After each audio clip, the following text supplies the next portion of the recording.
नमस्कार दोस्तों, चलिए जान लेते हैं उत्तर प्रदेश के सभी प्रश्नों की आज की ताजा बड़ी और महत्वपूर्ण खबरों को। लेकिन उससे पहले वीडियो को लाइक कमेंट जरूर करें और साथ ही ये भी बताएं कि आप इस वीडियो को किस जिले, शहर या गांव से देख रहे हैं। भाई प्रतीक यादव की मौत पर बोले अखिलेश यादव, डॉक्टर ने क्या बताया।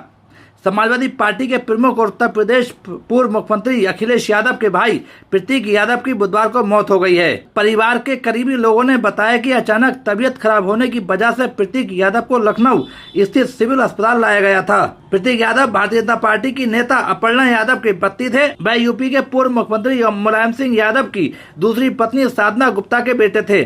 साधना गुप्ता का निधन साल 2022 में हुआ था। प्रतीक की पत्नी अपर्णा यादव बीजेपी की नेता हैं और राज्य महिला आयोग की उपाध्यक्ष हैं। 32 साल की अपर्णा विष्ट 2011 में मुलायम परिवार की पुत्रवधू बनी। अपर्णा और प्रतीक का प्रेम विवाह हुआ था और दोनों के बीच स्कूली दिनों में ही प्रेम हो गया था। बाद में दोनों ने इंग्लैंड में साथ साथ पढ़ाई की। प्रतीक यादव व्यवसायी और फिटनेस फ्रीक थे। अधिकारियों ने बताया कि प्रतीक यादव का शव पोस्टमार्टम के लिए केजीएम में भेजा गया है। सिविल अस्पताल के chief medical superintendent doctor Devesh Chandra Pande ने समाचार एजेंसी एनआईए को बताया, उन्हें सुबह 5:55 पर मृत अवस्था में लाया गया था। पुलिस को सूचना दे दी गई है। उसके बाद पुलिस ने बॉडी का पंचनामा कर पोस्टमार्टम के लिए भेज दिया है। उसके बाद ही मौत के कारण का पता चल सकेगा। केजीएम के प्रवक्ता डॉक्टर के सिंह ने बीबीसी हिंदी को बताया, पोस्टमार्टम हो गया है।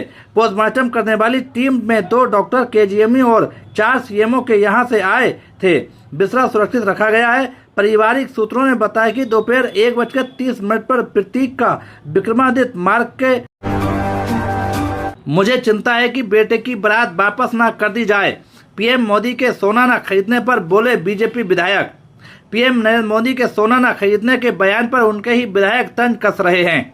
भाजपा विधायक श्याम प्रकाश ने कहा है कि मुझे चिंता है कि बेटे के बारात वापस न कर दी जाए। उत्तर प्रदेश के हरदोई जिले के गोपामऊ से भाजपा विधायक श्याम प्रकाश ने सोशल मीडिया प्लेटफॉर्म फेसबुक पर एक पोस्ट डाली है जो चर्चा का विषय बन गई है।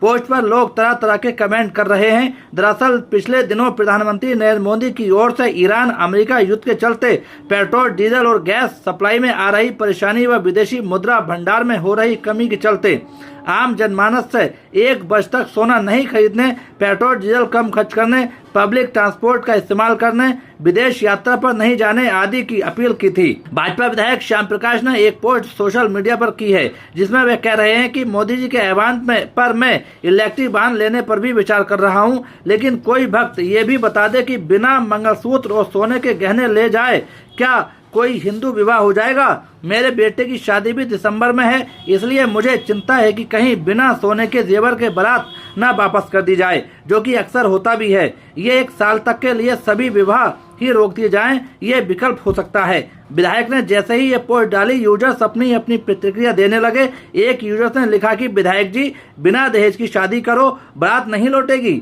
मंगलसूत्र ही काफी है। औरत के लिए मंगलसूत्र से बढ़कर कुछ भी नहीं होता है। एक ने लिखा कि अगर विधायक जी को मोदी जी की कोई बात अच्छी नहीं लग रही है तो तुरंत भारतीय जनता पार्टी से इस्तीफा दे देना चाहिए और कोई मनपसंद पार्टी ज्वाइन कर लेनी चाहिए, जिससे ये भरपूर सोना खरीद सकें और फॉर्च्यूनर गाड़ियों के काफिले के साथ चल सकें और लड़के की शादी में भरपूर मात्रा में सोना भी ले जा सकें। किसानों के लिए खुशखबरी, अब उपलब्ध होंगे उच्च गुणवत्ता वाले बीज। अपंजीकृत डीलरों पर होगी सख्ती। केंद्र सरकार ने बीज कारोबार को पारदर्शी और डिजिटल बनाने के लिए साथी पोर्टल शुरू किया है। इसके जरिए बीज उत्पादन से लेकर बिक्री तरह तक हर पैकेट की ट्रैकिंग होगी और अपंजीकृत डीलरों पर रोक लगेगी। यूपी पंचायत चुनाव, इस बार हर बूथ पर होगी ऑनलाइन नजर। फर्जी वोटिंग पर पूरी तरह से नकेल कसने की तैयारी। यूपी पंचायत चुनाव में इस बार फर्जी वोटिंग रोकने के लिए पूरी तैयारी कर ली गई है। मतदान केंद्रों की रियल टाइम मॉनिटरिंग होगी। उत्तर प्रदेश अधीनस्थ सेवा चयन आयोग ने निकाली एक और वैकेंसी। उत्तर प्रदेश अधीनस्थ सेवा चयन आयोग गन्ना पर्यवेक्षक के 1182 पदों पर भर्ती के लिए 7 जुलाई से 28 जुलाई तक आवेदन लगेगा। कुल पदों में 1000 पद असमान और 182 विशेष चयन के हैं। उत्तर प्रदेश अधीनस्थ सेवा चयन आयोग गन्ना पर्यवेक्षक के 1182 पदों पर भर्ती के लिए 7 से 28 जुलाई तक आवेदन लेगा। कुल पदों में 1000 पद समान और 182 विशेष चयन के हैं। आवेदन में संशोधन 4 अगस्त तक किया जा सकेगा। आवेदन के लिए प्रारंभिक अर्हता परीक्षा PET 2025 वाले पात्र माने जाएंगे। आयोग के सचिव हरिकेश चौरसिया ने मंगलवार को इस संबंध में सूचना जारी की। आवेदन आयोग की वेबसाइट पर लिए जाएंगे। PET मेरिट से शॉर्टलिस्ट होने वाले अभ्यर्थियों को मुख्य परीक्षा में शामिल होने का मौका दिया जाएगा। ऑनलाइन आवेदन शुल्क भी सभी वर्गों के लिए 25 रुपए रखा गया है। किस वर्ग के कितने पद? समान चयन के लिए 1000 पदों में आरक्षित वर्ग के 402, अनुसूचित जाति 210, अनुसूचित जनजाति 16, अन्य पिछड़ा वर्ग 272, EWS के 100 पद हैं। विशेष चयन के 182 पदों में अनुसूचित जाति 8 व अनुसूचित जनजाति 156 पद हैं। अभ्यर्थी का कृषि विज्ञान में स्नातक होना जरूरी है। गन्ना पर्यवेक्षक भर्ती के लिए कृषि विज्ञान में स्नातक होना चाहिए। कंप्यूटर संचालन में डोएक CCC का प्रमाण पत्र होना चाहिए। भर्ती के लिए 21 से 40 वर्ष वाले पात्र होंगे। परीक्षा 2 घंटे की होगी। 100 अंक होंगे। निगेटिव मार्किंग भी होगी। जयमाल स्टेज पर बारातियों ने कर दी ऐसी हरकत, बुलानी पड़ गई पुलिस, बिना दुल्हन के बैरंग लौटी बारात। हरदोई में जयमाल स्टेज पर बारातियों के चढ़ने को लेकर दूल्हा और दुल्हन के भाइयों में विवाद हो गया। दुल्हन पक्ष ने शादी से इनकार कर दिया। जयमाल स्टेज पर महिलाओं और युवतियों के साथ बारातियों पक्ष के युवकों के चढ़ने पर दूल्हे और दुल्हन के भाइयों में विवाद हो गया। दुल्हन के भाइयों से शादी करने से इनकार कर दिया। बिना दुल्हन के बारात बैरंग लौट गई है। रात से दूसरे दिन दोपहर तक थाने में समझौता होता रहा, लेकिन बात नहीं बनी। बिलग्राम के ग्राम अक्षता खुद के बीरेश गौतम की बारात मंगलवार रात बेहटा गोकुल के ग्राम बरखेरा आई थी। द्वाचार की रस्म पूरी होने पर दूल्हा और दुल्हन जयमाल के लिए स्टेज पर पहुंच गए। स्टेज पर लड़की पक्ष की महिलाएं युवतियां मौजूद थीं। उसी समय दूल्हा पक्ष के कुछ युवक स्टेज पर चढ़ गए। युवकों के स्टेज पर चढ़ने पर दुल्हन के भाइयों ने ऐतराज किया, जिस पर दूल्हे के भाइयों से विवाद हो गया।